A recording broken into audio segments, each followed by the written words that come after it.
Stell der vor. Jemand öffnet einen Raum. Der Seit 40.000 Jahren von keinem Lebewesen berührt Word. Kein Licht, kein Atem, kein Geräusch. Und dann tauchen über Jahrtausende angesammelten Staub Spuren auf. Die alles infrage stellen, was über die ersten Menschen zu wissen glaubten. Geno das ist passiert, und was dort entdeckt Word, zwingt uns heut, die Geschichte unserer Nachsen ausgestorbenen Verwandten neu zu schreiben. Bever wir tiefer eintauchen, wenn dich Entdeckungen wie dies faszinieren und du verstehen willst, was sie wirklich bedeuten, dann bleib bis zum Ende dran. Teil dieses Wissen mit anderen, denn was ans Licht kommt, verandert nicht nur Schulbücher, sondern auch die Art, wie wir uns selbst sehen. In einer Höhle, in den zerklüfteten, unregelmäßigen Kalksteinklippen von Gibraltar. Dort, wo das Mittelmeer auf den Atlantik trifft, lag hinter einer alten Schicht verdichteten Sands ein vollständig versiegelter Berg. Mindestens 40.000 Jahre lang. Niemand war hingegangen, kein moderner Mensch, kein Tier, kein Windhauch. Und als Archäologen dies natürliche Barrier durchbrochen, fanden sie nicht leer. Sie fanden einen einschwörenden Augenblick einer verschwundenen Welt. Handabdruck und Zeichnungen, 35.000 bis 40.000 Jahre alt, vielleicht noch älter. Tiernacken in einem Ort, an dem dies Tier niemals freiwillig gemeinsam Schutz gesucht hatten. Ein Mariner Weichtierfund, vom Strand geholt und in die Dunkeltiefe einer Felskammer getragen. Und Linien, in den Stein geritzt, mit wiederholten, bewussten Bewegungen. All das ergibt ein klares Bild. Die Wesen, die wir so lang, primitiv, nannten, waren es nicht. Der Ort gehört zum Höhlenkomplex von Gorhan, einem System aus vier Kalksteinhallen. Gorham, Vanguard, Ria und Bennett 2016 zum UNESCO Welterbe erklärt. Mehr als 120.000 Jahre lang lebten dort Menschen ohne Unterbrechung. Die Eingänge wurden von Mineralen geformt, und die Sedimentschichten im Inneren erzählen eine kontinuierliche Geschichte menschlicher Präsenz. Seit den 1980er Jahren vermuten Forschende bereits, dass dort am Ende der letzten Eiszeit etwas Außergewöhnliches geschehen war. Doch niemand war auf das vorbereitet, was im tiefsten Teil der Vanguard Höhle verborgen lag. Nach 9 Jahren akribischer Ausgrabungen fand das Team des Nationalmuseums von Gibraltar unter der Leitung von Clive Finn eine massive Schicht verdichteten Sands. Es war kein eingeschürztes Gestein, kein gewöhnlicher Schutt. Es war alter Sand, komprimiert und seit der Zeit der Neandertaler fest verkeilt. Als dies Schicht entfernt wurde, kam eine etwa 13 Meters tiefe Kammer zum Vorschein, vollständig von der Außenwelt isoliert. Überleg, was das bedeutete. Alles in diesem Raum, jeder Nacken, jede Ritzung, jede Spur, blieb mindestens 40.000 Jahre lang unberührt, in völliger Dunkelheit. Das war lang bevor moderne Menschen Höhlenmalerien in Frankreich oder Spanien schufen, lang vor der Landwirtschaft, lang vor Städten, lang vor der Schriftsprache. Als das Team schließlich eintrat, fand es keinen Schatz im klassischen Sinn. Es fand Beleg, die eines Bären, eines Wolfs und eines Giers.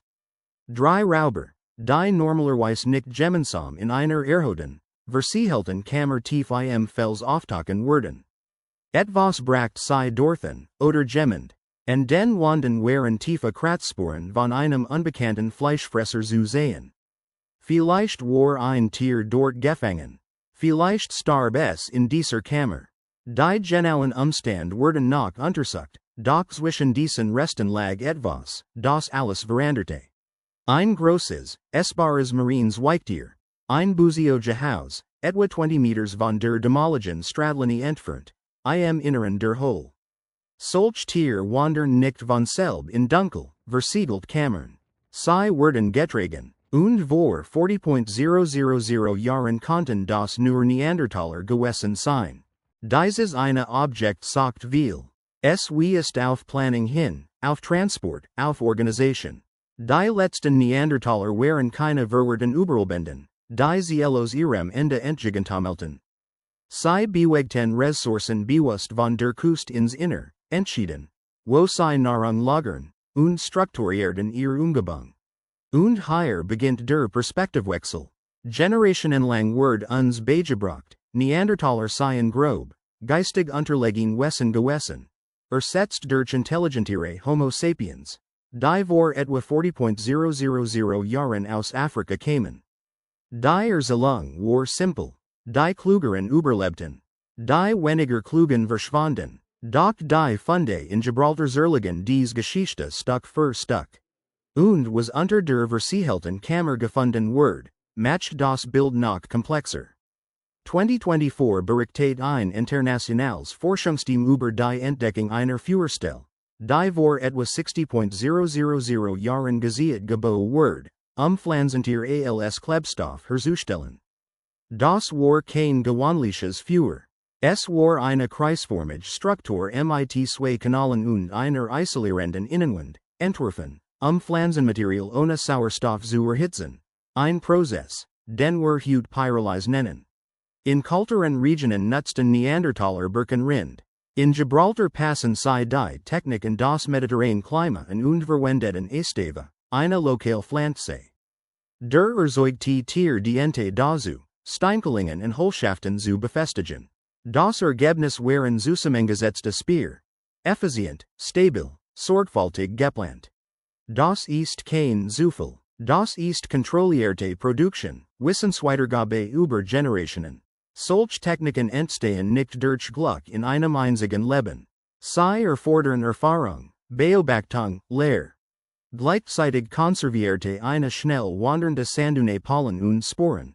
Ein Einfrierungsbild der damaligen Umwelt.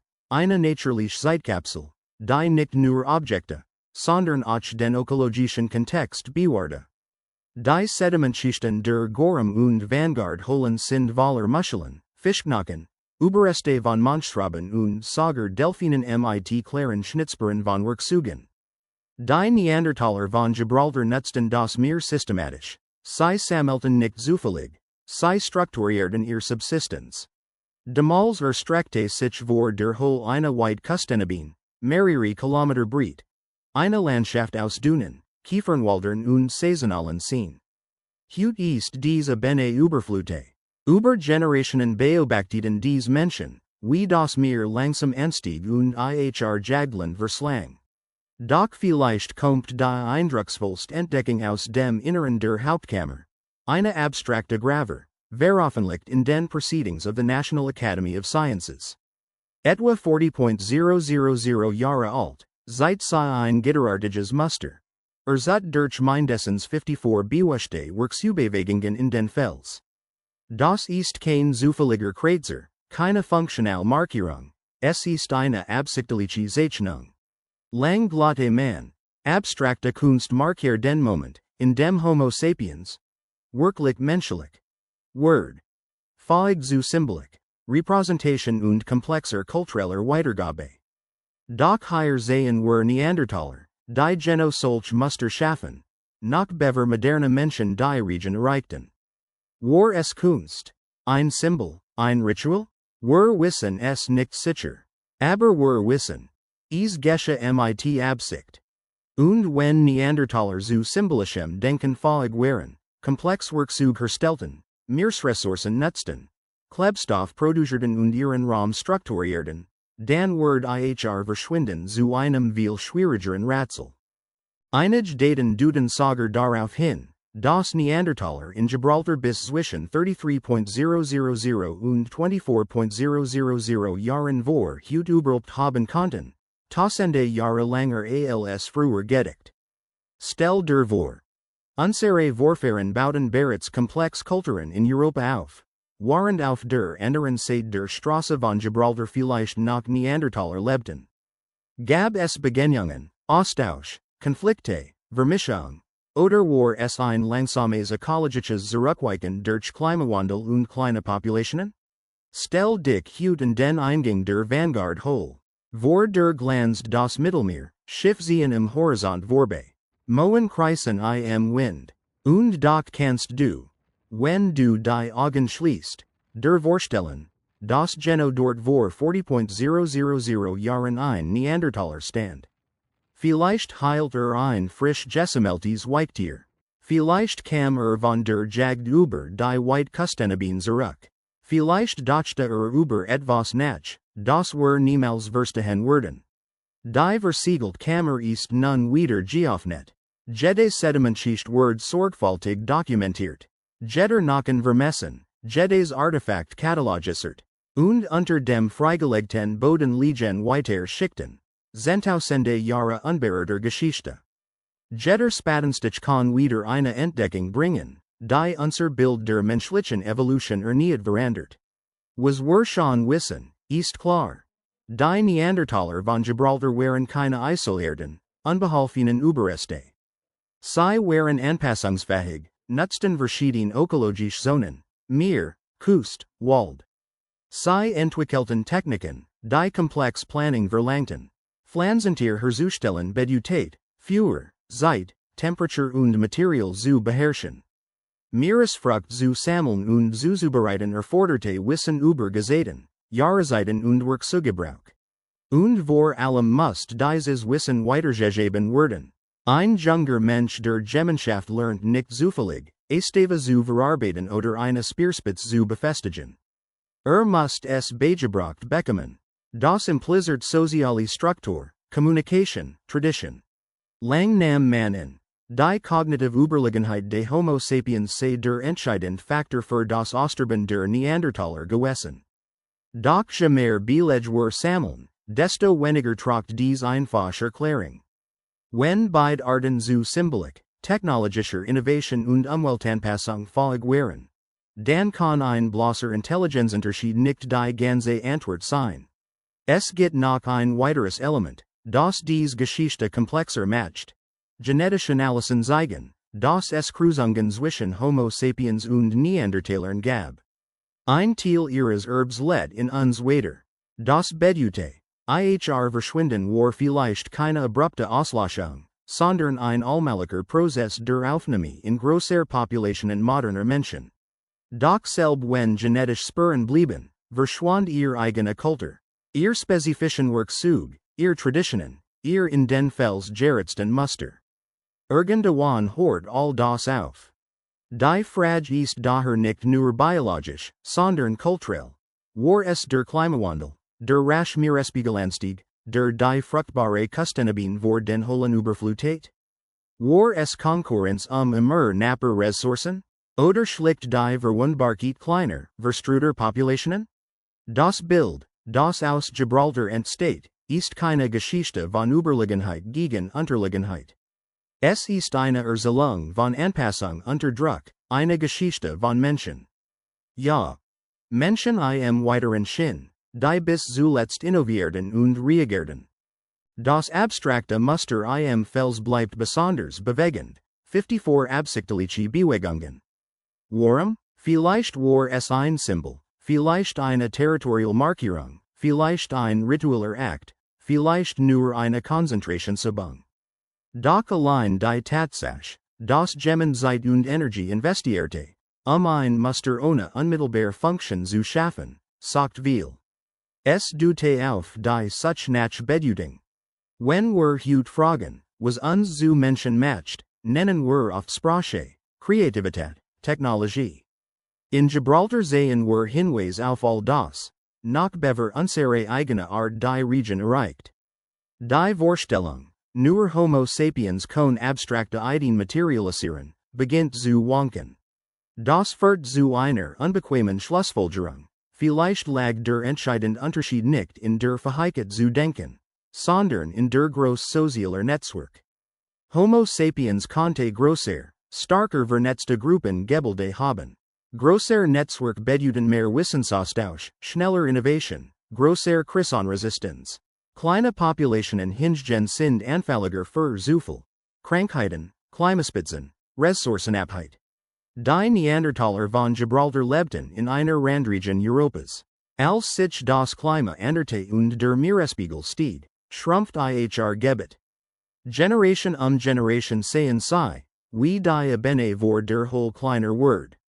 Jagdflächen verschwanden, Tierwanderungen änderten sich, Anpassung hatte Grenzen, und doch weisen die Belege nicht auf geistige Unterlegenheit hin. Gehente. Wir sehen Kreativität, Organisation, technisches Verständnis. Vielleicht ist der wichtigste Gedanke nicht, warum Neandertaler verschwanden, sondern warum wir so lang brauchten, sie als fast unsere Gleichen zu erkennen. Über Jahrhunderte projizierten wir unseren Wunsch nach Exklusivität in die Vergangenheit.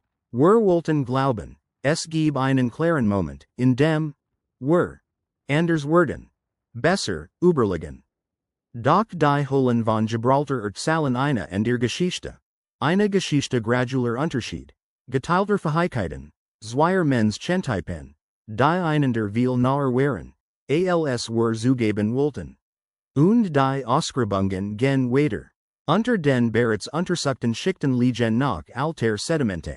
Vielleicht weitere Artefakte, vielleicht neue Gravuren, vielleicht Hinweise auf bislang unbekannte Ritualverhaltensweisen.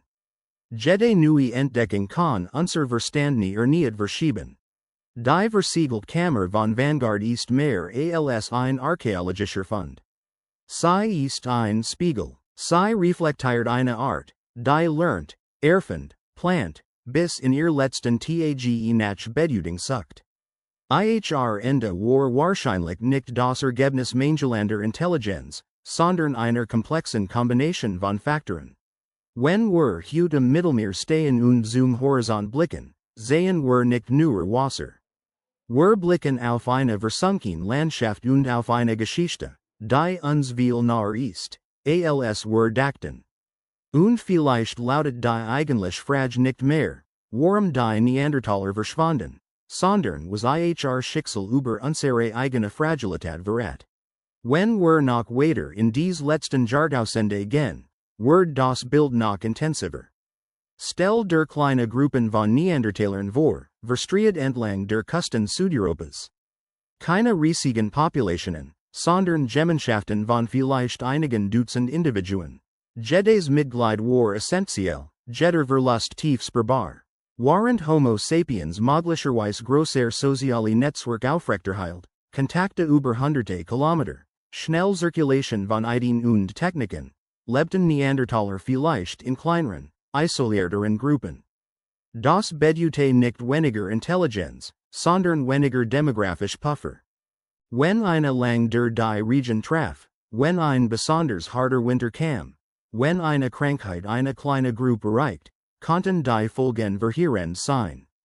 Gibraltar fungierte wahrscheinlich als ökologisches Refugium, einer der letzten bewohnbaren Zufluchtsort in klimatisch instabilen Perioden.